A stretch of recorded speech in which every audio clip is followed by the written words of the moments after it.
সুপ্রিয় শিক্ষার্থী, গত ক্লাসে আমি তোমাদেরকে পরিসংখ্যানের পরিচিতি সম্পর্কে কিছু তথ্য আমি জানিয়েছি। আমি আজকে তোমাদের পরিসংখ্যানের আরও বেসিক কিছু জিনিস জানানোর জন্য এসেছি। আমি আবু বাকের সিদ্দিক, প্রভাষক, পরিসংখ্যান বিভাগ, কক্সবাজার সিটি কলেজ। আজকে তোমাদের প্রথম অধ্যায়ের বাকি কিছু বেসিক কনসেপ্ট সম্পর্কে আমি তোমাদেরকে জানাবো। আমি গত ক্লাসটা একটু অল্প করে রিভিউ দিচ্ছি। গত ক্লাসে আমরা জেনেছি পরিসংখ্যানের উৎপত্তি সম্পর্কে, পরিসংখ্যান শব্দটি কোথা থেকে এসেছে, পরিসংখ্যান উৎপত্তি হয়েছে রেডিশ অফ স্ট্যাটাস থেকে, এরকম আরও অনেক আছে। আর পরিসংখ্যান শব্দটি প্রথম ব্যবহার করেন ভারতীয় পরিসংখ্যানবিদ মহালানবিশ। আর পরিসংখ্যানকে বাংলায় অর্থ করেছে তথ্যগণিত হিসেবে ডক্টর কাজী মোতাহার হোসেন। আর আরও কিছু বেসিক কনসেপ্ট জানতে হবে, সেটা হচ্ছে সমগ্র কাকে বলে, সমগ্র প্রকার। সমগ্র হচ্ছে যে তথ্য বিষয়ের সমষ্টিকে আমরা সমগ্র বলি। সমগ্র দুটো প্রকার আছে, একটা হচ্ছে সসীম সমগ্র, একটা অসীম সমগ্র। যে সমগ্রের তথ্যটা আমরা গণনা করে রাখতে পারবো সেটাকে সমগ্র সসীম সমগ্র বলি। আর যে সমগ্রের তথ্যটা অসীম, আমরা গণনা করে রাখতে পারি না, তাকে আমরা অসীম সমগ্র বলি। যেমন সসীম সমগ্রের একটা উদাহরণ হচ্ছে, ধরো একটা ক্লাসে 30 জন স্টুডেন্ট আছে, 30 জন স্টুডেন্টের পারিবারিক আর্থিক অবস্থা আমরা বের করবো, তাহলে 30 জন এটা তো আমরা কাউন্টেবল, এটা গণনাযোগ্য। তাহলে এখানে আমার সমগ্রটা হচ্ছে সসীম। আর যদি বলি যে একটা বনের মধ্যে পোকামাকড়ের সংখ্যা বের করো, তাহলে তো সেটা গণনা করে আসলে সম্ভব না। তখন সেটাকে সে ধরনের সমগ্রকে আমরা বলবো অসীম সমগ্র, যে সমগ্রটা আমরা গণনা করতে পারি না। তখন যখন যে কোনো কিছু যখন আমার সমগ্রটা যখন অনেক বড় হয়ে যায়, তখন সমগ্র আমরা যখন ক্যালকুলেশন করতে যাই, এত বড় সমগ্র দেখা যাচ্ছে আমরা ক্যালকুলেশন করতে আমাদের খুব কষ্টসাধ্য হয়ে যায়। তা আমাদের কষ্টটা কমানোর জন্য আমরা কী করি, সেই সমগ্র থেকে ছোট্ট একটা প্রতিনিধিত্বশীল অংশ নিই, যেটাকে আমরা বলি নমুনা, বা ইংলিশে বললে স্যাম্পল। আমরা খুব সহজ বুঝে বলে যে ভাই একটা স্যাম্পল দেখান তো। আমরা যখন অনেকগুলো জিনিস নিব, তখন তার মধ্যে একটা প্রতিনিধিত্বশীল অংশ নিব, সেই প্রতিনিধিত্বশীল অংশকে আমরা বলি স্যাম্পল। তাহলে স্যাম্পল বা নমুনা সেটা আবার দু প্রকার। যদি নমুনার মধ্যে তথ্য সংখ্যাগুলো যদি এন দ্বারা আইডেন্টিফাই করা হয়, সেটা যদি 30-এর চেয়ে বড় হয়, 30 গ্রেটার ইকুয়াল 30, তাহলে সেটাকে বলা হবে বৃহৎ নমুনা। আর এন এর মান যদি 30-এর চেয়ে ছোট হয়, তাহলে সেটাকে আমরা বলবো ক্ষুদ্র নমুনা। এরপর আমরা শিখেছিলাম চলক কাকে বলে। চলক সাধারণত দু প্রকার। একটা প্রকার হচ্ছে দু প্রকার, একটা গুণগত চলক, একটা পরিমাণগত চলক।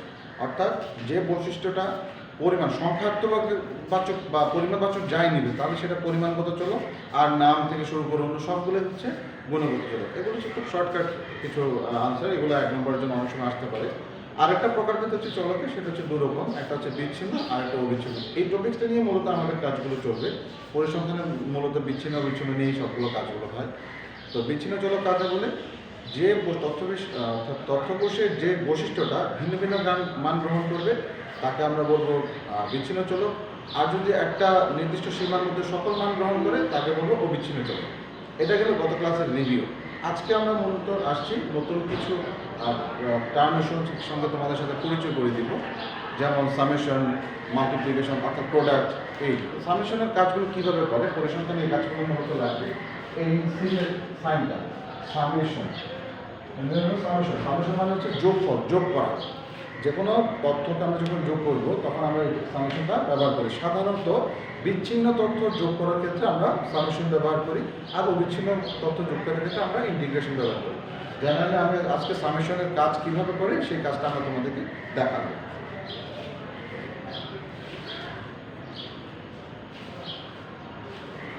চলককে আমরা কি দিয়ে আইডেন্টিফাই করি, এক্স বা ওয়াই বা জেড বা পি, আমার যা ইচ্ছে তাই দিয়ে আমরা আইডেন্টিফাই করতে পারি। আমি এখানে চলককে এক্স দ্বারা আইডেন্টিফাই করছি।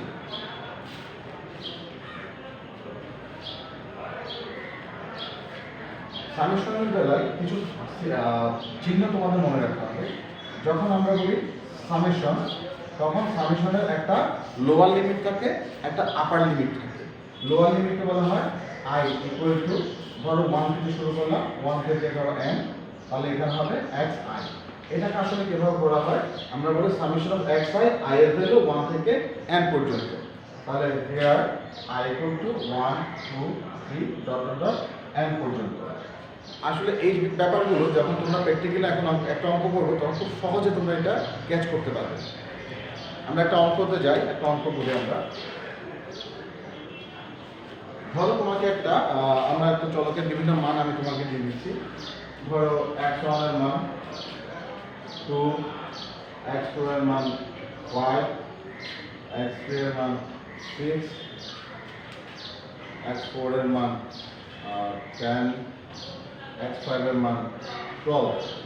তাহলে ধরো আমি একটা তোমাকে বললাম কি একটা ম্যাথ দিলাম summation of x i, i এর ভ্যালু 1 থেকে 5, এটা বের করো। আগে আমরা এটাকে পড়ি, এটা কিভাবে পড়তে হয়। আমরা এটাকে পড়ব কি summation of x i, i এর ভ্যালু 1 থেকে 5। দেখো তো আই এর ভ্যালু 1 2 3 4 5।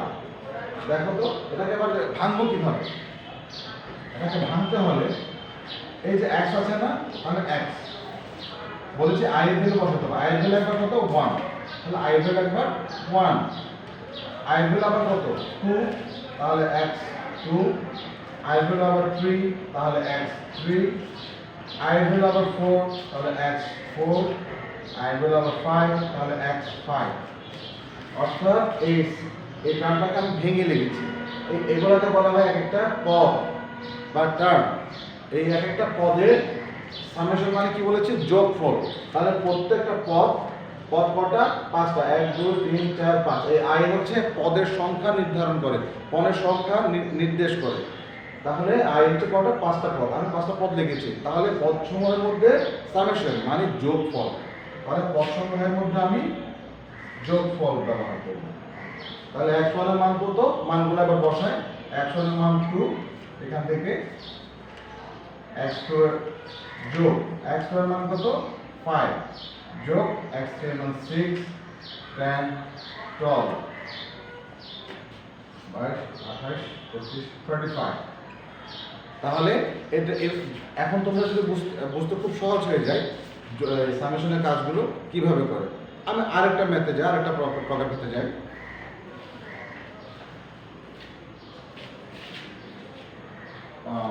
তো মানগুলো আবার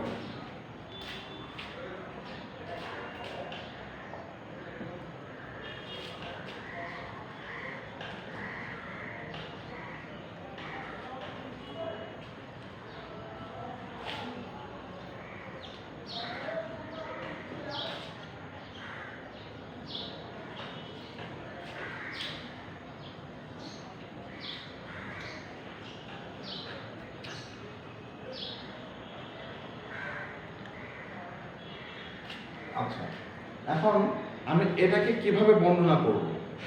এটাকে করতে হয় summation of x I square, I এর ভ্যালু 1 থেকে 5। এটাকে পড়তে হয় এভাবে। তাহলে আমরা কি বলবো summation of x square, I এর ভ্যালু কত 1 2 3 4 5।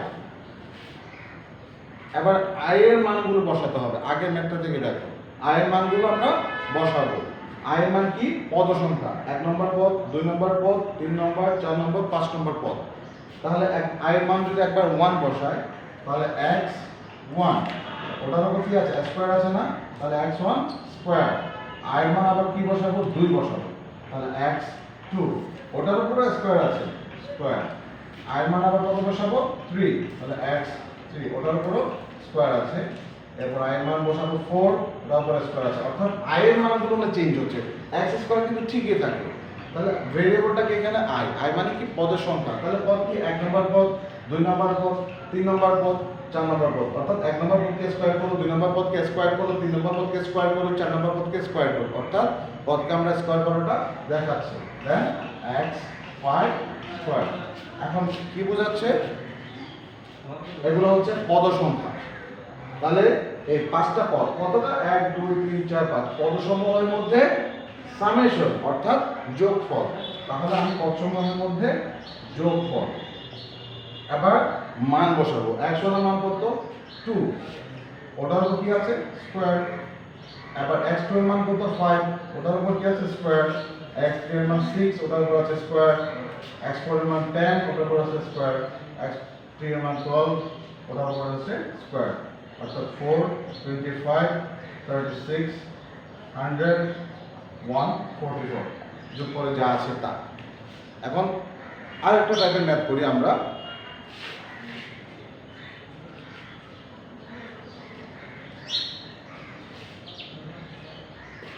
যদি এরকম দেই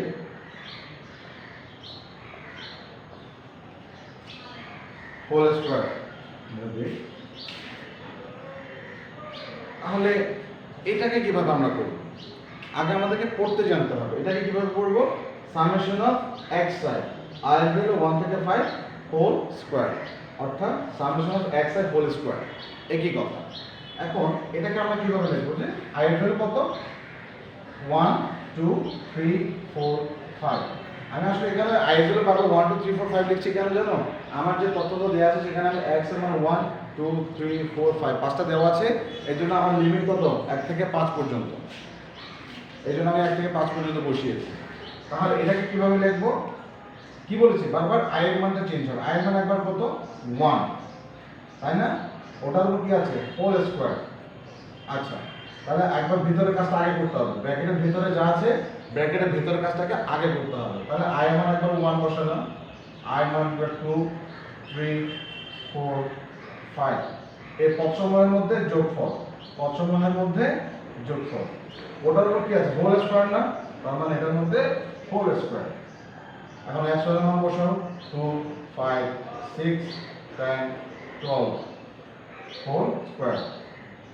তাহলে কত হয়? 22 28 33 35 স্কয়ার, যা আসে মান।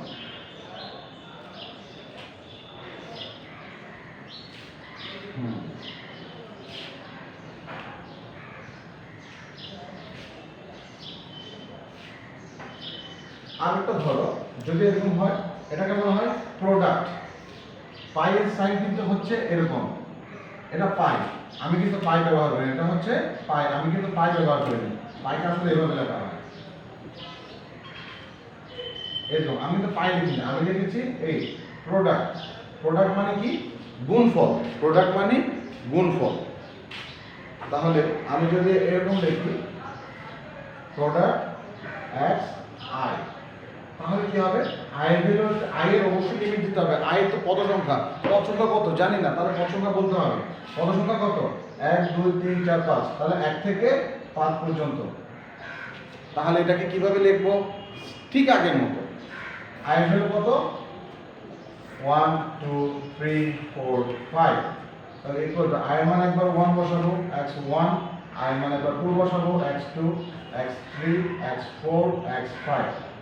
তাহলে আই এর মানগুলো বসিয়ে পদ সংখ্যাগুলো আমি পেলাম। পদ সংখ্যার মধ্যে গুণফল, গুণফল।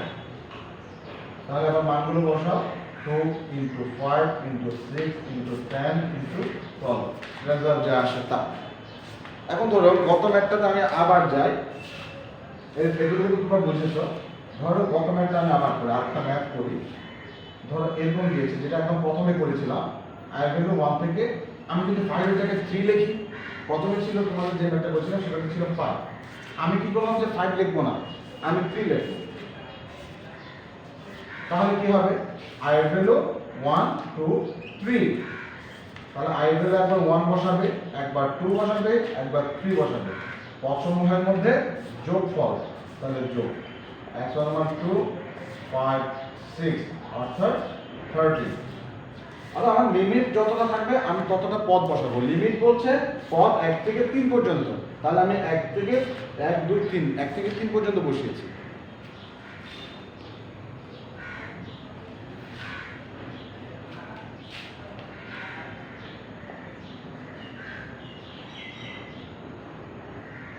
যদি এভাবে দেই তাহলে কিভাবে করব?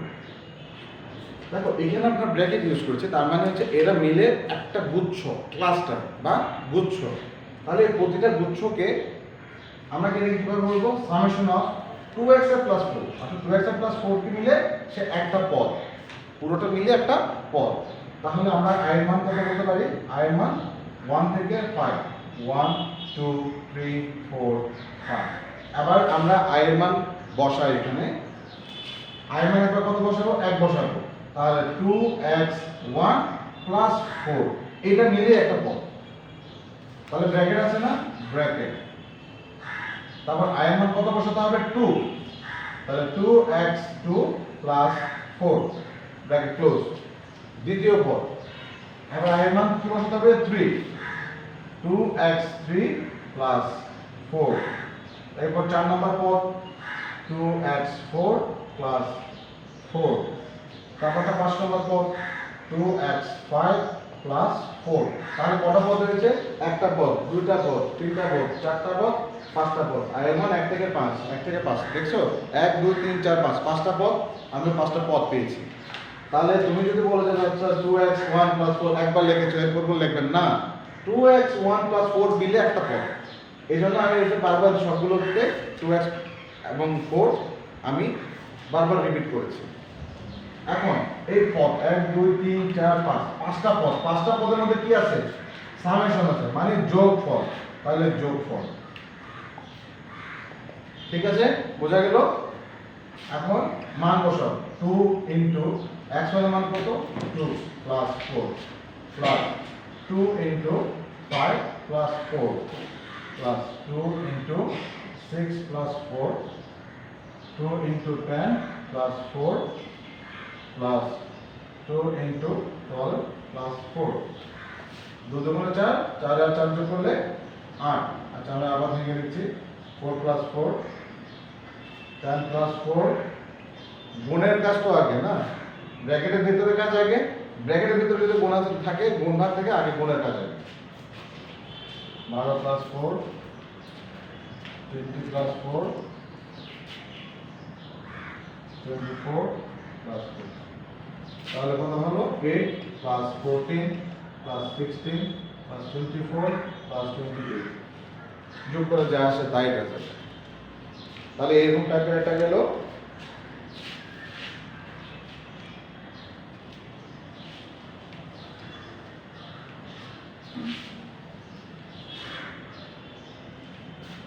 যদি এরকম দিতাম x আর মাইনাস 3, i এর ভ্যালু 1 থেকে 3, তাহলে কিভাবে লিখব? তাহলে আমরা এখানে করব কি সামেশন অফ x আর মাইনাস 3, i এর ভ্যালু 1 থেকে 3। তাহলে আমরা আগে i এর ভ্যালু লিখি। i এর ভ্যালু কত? 1 2 3। তাহলে i এর মানগুলো বসাবো। ব্র্যাকেটের ভিতরে যা আছে তারা মিলে একটা গুচ্ছ, একটা ক্লাস্টার।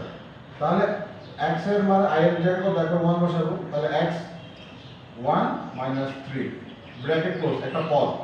এবার i এর মান 2 বসাবো, x 2 minus 3। এরপর 3 বসাবো, x 3 minus 3। তাহলে কটা পদ পেলাম? i এর মান 1 থেকে 3, 1 2 3। দেখেছো কটা পদ পেয়েছি? 1 2 3, তিনটা পদ। তাহলে পদসমূহের মধ্যে কি আছে? গুণ না যোগ? সামেশন মানে যোগ আছে। তাহলে পদসমূহের মধ্যে যোগ। এবার x এর মান বসাও, 2 minus 3 bracket 5 minus 3 plus 10 minus 3 minus 1 plus 2 plus 7 plus 8। এটা হচ্ছে आंसर। অর্থাৎ আমাদের এখানে লিমিট বুঝতে হবে। লিমিট মানে তোমার মানে কত থেকে কত পর্যন্ত তুমি নিতে পারবে সেটা নির্দেশ, অর্থাৎ সীমা নির্দেশ করে দেওয়া। তো সীমা আমাকে বলেছে আমার 5 পর্যন্ত সীমা আছে, কিন্তু প্রশ্ন বলছে তুমি 5 পর্যন্ত নিবে না। কত পর্যন্ত নেবে? 3 পর্যন্ত। 1 থেকে 3 পর্যন্ত। তাহলে 1 থেকে 3 পর্যন্ত নিয়েছি, 5 পর্যন্ত নিয়ে নাই।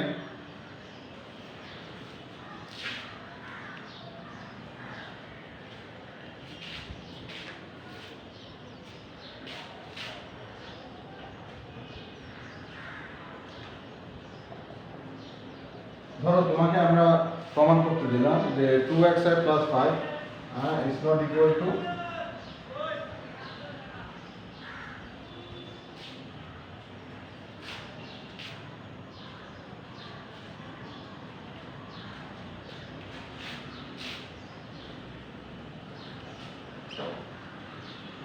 xi minus 7 whole square।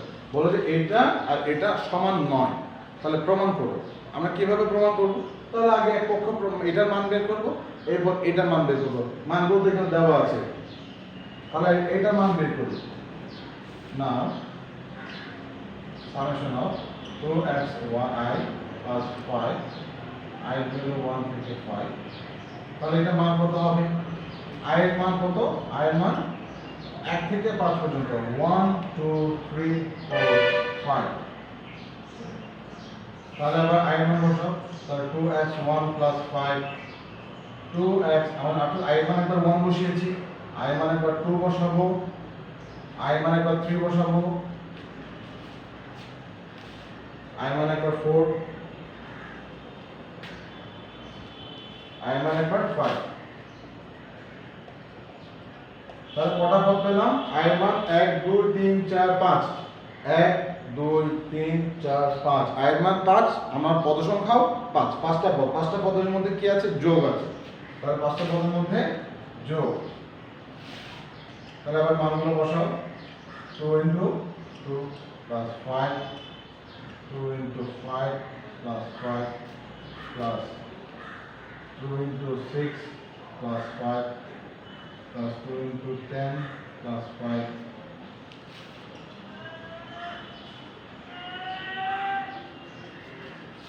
দুগুণ 4, 4 আর 5 যোগ করলে 9, 5 দুগুণ 10 15, 6 দুগুণ 12, 12 plus 17, 20 25, 24 25 29। ক্যালকুলেট করে কত হয়?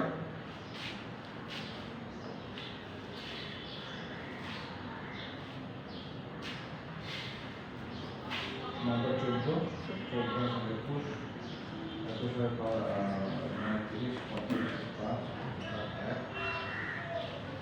1, 3, 4, 5, 6, 7, 8, 9, 95। তাহলে এটার আনসার পেয়েছি আমি 95। এবার বাম পক্ষ আমি পেয়েছি, ডান পক্ষের মানটাও আমার একইভাবে বের করতে হবে।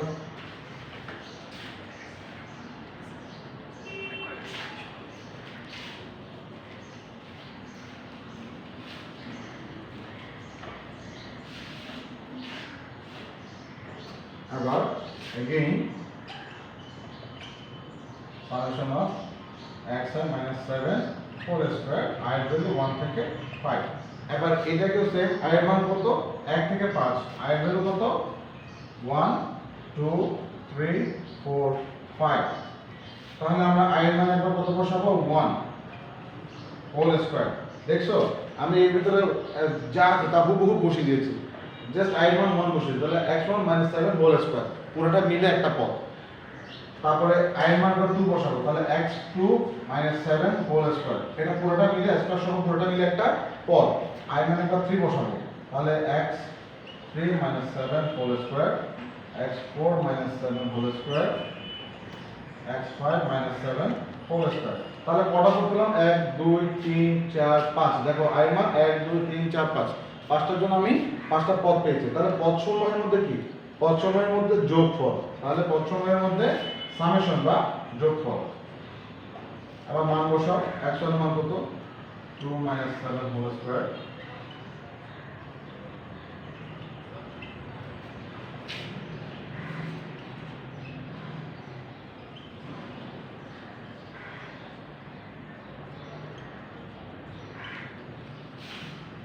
2 - 7 মানে কত? -5 whole square, -2 whole square, -1 whole square, 3 whole square, 5 whole square. তাহলে -5 হোল স্কয়ার মানে কত? 25, 4 1 9 25, 50 60 64 64। তাহলে দেখো আমার এটার মান বের হয়েছিল কত? 95। এটার মান বের হচ্ছে কত? 64। is not equal। তাহলে আমার প্রমাণটা হয়েছে। এই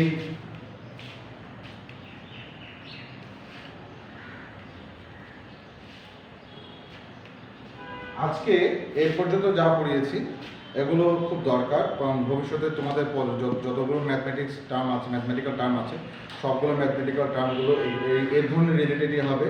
এই জন্য আজকের ক্লাসটা খুব ইম্পর্টেন্ট। তোমাদের সিলেবাসটা অনেক বড় ছিল, আমি ইচ্ছে করে ছোট করে দিয়েছি যাতে তোমরা প্রথম বেসিকটা খুব ভালোভাবে তৈরি করার জন্য সুযোগটা পাও। তোমরা নেক্সট ক্লাসের জন্য পর্যন্ত তোমরা আশা করি ভালো থাকবে, সবাই ভালো থেকো।